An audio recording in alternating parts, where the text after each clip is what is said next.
The Kansas State Wildcats will not be playing in a bowl game this season, despite the team qualifying for a bowl. Today, K-State Athletic Director Gene Taylor announcing that decision. Rachel Hallam joining us with why the Wildcats won't participate in the postseason.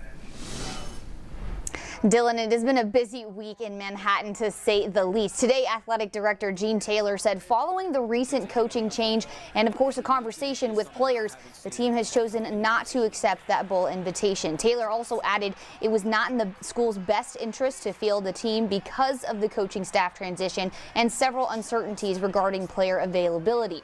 Now, the Big 12 Conference has fined both Kansas State and Iowa State $500,000 apiece for opting out of a bowl game. And K-State finished the 2025 season with a 6-6 record. Dylan.